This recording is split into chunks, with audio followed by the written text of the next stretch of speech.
All the Fiji Water Flying Fijians have set their sights on taking on Australia next month.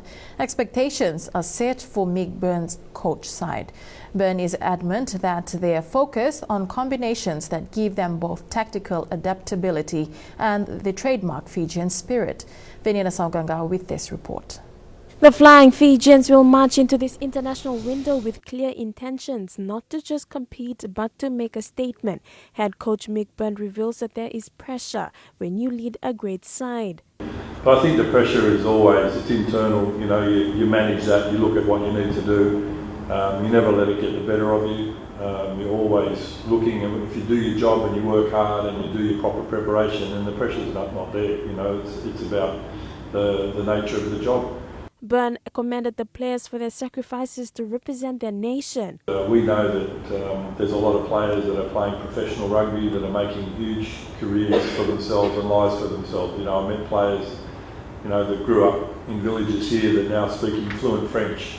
Got young families that are speaking fluent French. It's just a magnificent opportunity rugby gives all of us. And I think when you talk about the pressure is there, it's always there, but it never gets you. It never gets the better of you. It's what drives you to be better every day.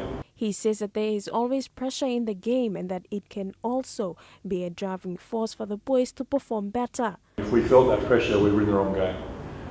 Pressure comes naturally, expectation comes naturally.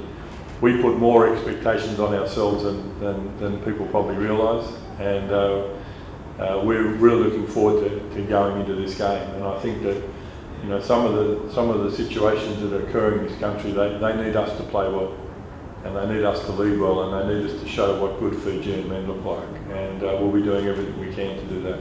The Flying Fijians will face the Wallabies on July 6 in Newcastle, Australia, followed by a match against Scotland on July 12 at Suva's HFC's Bank Stadium.